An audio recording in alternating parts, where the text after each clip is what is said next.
कुछ geopolitical issues हैं जो हमेशा न्यूज में रहते हैं और उन्हीं में से एक बहुत इंपॉर्टेंट इशू है इजराइल पैलेस्टीन का इशू। क्यों आखिर इजराइल पैलेस्टीन पे अटैक करता रहता है और पैलेस्टीन इजराइल पे? इस इशू को समझने के लिए एक नज़र हम इसके मैप पे डालते हैं। आप ग्रीन में इजराइल और रेड में पैलेस्टीन देख रहे हैं। कॉम्प्लिकेटेड है, इस इशू को समझना भी इतना ही मुश्किल है। ये शायद उतना आसान नहीं है जितना इंडिया पाकिस्तान का कश्मीर इशू हो, क्योंकि कश्मीर तो ऑब्वियसली इंडिया का है। इंशाअल्लाह पीओके भी इंडिया का होगा और उसमें समझने जैसा कुछ नहीं है अनटिल और अनलेस आप बीबीसी ना हो, जिनको इंडिया का मैप समझने में अक्सर परेशानी होती रही है।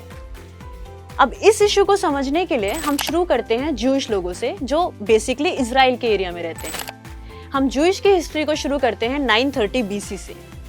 इस एरिया में पहले किंगडम ऑफ इजराइल हुआ करता था और जिसकी कैपिटल थी जेरूसलम। जेरूसलम एक बहुत इंपॉर्टेंट एरिया है जिसकी बात हम लास्ट तक करेंगे। जब यहाँ जूइश रहते थे तो इन्होंने अपना एक टेम्पल भी बनाया। First temple of Jewish was built there in Jerusalem. अब जैसे जैसे टाइम निकलता गया तो जूइश लोगों के बाद वहाँ पे पर्शियंस आए, रोमन्स आए और जूइश लोगों को बहुत हेट्रेड का सामना करना पड़ा। उनका परसिक्यूशन हुआ तो उन्होंने शिफ्ट करना शुरू करा। वो कुछ यूरोपियन कंट्रीज में जाके रहने लग गए। इसी बीच एक और इंसिडेंट है जो आपको जरूर पता होना चाहिए, वो है जीसस वाला incident. Jesus was actually a Jewish और वो आए थे एक नई रिलीजियस टीचिंग लेके, जिसको आज हम क्रिश्चियनिटी के नाम से जानते हैं। ऑब्वियसली ये जूइश लोगों को पसंद नहीं आएगा कि उनके ग्रुप में से निकल के कोई एक नई रिलीजियस टीचिंग दे रहा है। तो he was crucified in a specific area जिसको हम जेरूसलम के नाम से जानते हैं। वही जेरूसलम जहाँ पे जूइश लोगों ने अपना पहला टेम्पल बनाया था। और उसी के पास फिर क्रिश्चियंस ने एक चर्च बनाया जिसका नाम था चर्च ऑफ होली सिपल्कर। तो आप जान सकते हैं ये जेरूसलम एरिया अब ना सिर्फ जूइश लोगों के लिए इम्पोर्टेंट था, बल्कि ये एरिया इम्पोर्टेंट हो चुका था क्रिश्चियंस लोगों के लिए। साथ ही कभी आगे चल के जब यहाँ पे अरब रहना शुरू करेंगे तो एक मॉस्क बनेगा जिसका नाम था अल अस्का मॉस्क और डोम ऑफ द रॉक, और ये इस्लाम के लिए थर्ड हॉलीएस्ट प्लेस कंसिडर किया जाता है। तो जेरूसलम की इंपॉर्टेंस तो अब तक आपके समझ में आ चुकी होगी। अब हम चलते हैं back to the Jewish stories. जब जूइश लोगों ने यूरोपियन कंट्रीज में शिफ्ट करना शुरू किया तो उन्हें बहुत हेट्रेड का सामना करना पड़ा। उनका परसिक्यूशन होता रहा और they were always considered as second citizen in the European countries. ऐसा ही चलता रहा 1800 तक, जब जूइश लोगों ने सोचा कि उनके परमानेंट सेटलमेंट होना चाहिए, उन्हें अपने किंगडम में वापस जाना चाहिए। लेकिन तब तक हालात बहुत बदल चुके थे। वहाँ की पूरी डेमोग्राफी चेंज हो चुकी थी, बहुत सारे रूलर्स चेंज हो चुके थे। 1800 में एक जियोनिज्म मूवमेंट भी चला और उसी बीच जूइश लोगों ने उसी एरिया में जाके एक कंट्री में रहना शुरू करा जिसका नाम था पैलेस्टीन। उस टाइम पे ये पैलेस्टीन आता था ऑटोमन एम्पायर के अंडर। तो बेसिकली जूइश लोग जो वहाँ पे रहने लग गए थे वो भी ऑटोमन एम्पायर के अंडर थे और उन्हें बहुत सारी हेट्रेड का सामना करना पड़ रहा था। अब हम डायरेक्टली चलते हैं 1900 की तरफ। इसी बीच जूइश लोग पूरी तरह से हेट्रेड का सामना कर रहे थे, चाहे वो पैलेस्टीन में कर रहे हो या फिर यूरोपियन कंट्रीज में। 1917 में ब्रिटिशर्स ने एक पब्लिक स्टेटमेंट भी दिया for the establishment of a national home for the Jewish people in Palestine.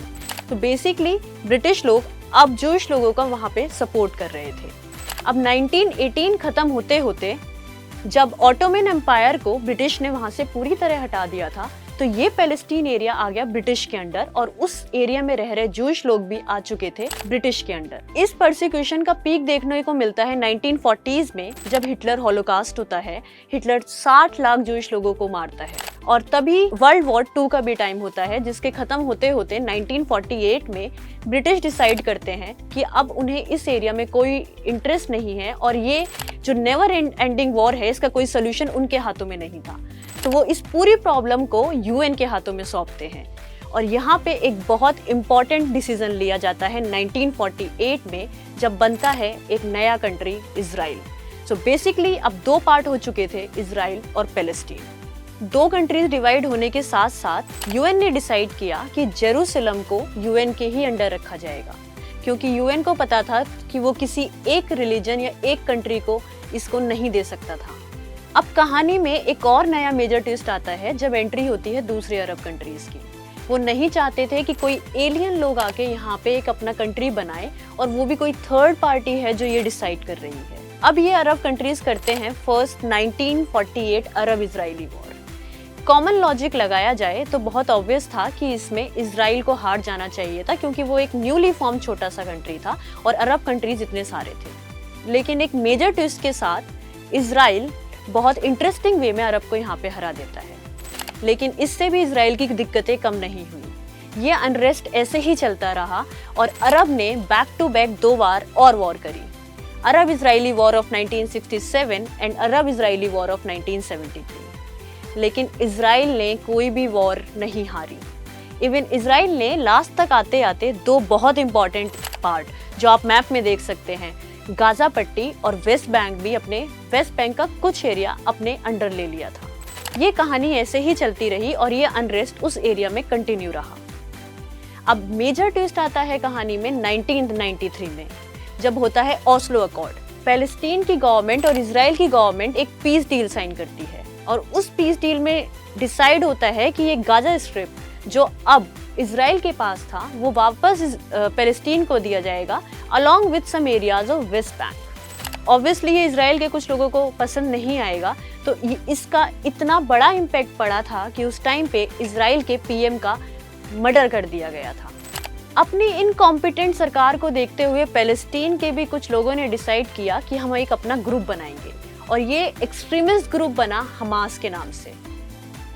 Palestine का यही हमास ग्रुप है जिसके आप आजकल न्यूज़ में सुनते रहते होंगे कि हमास ने गाजा पट्टी से इजराइल पे अटैक किया।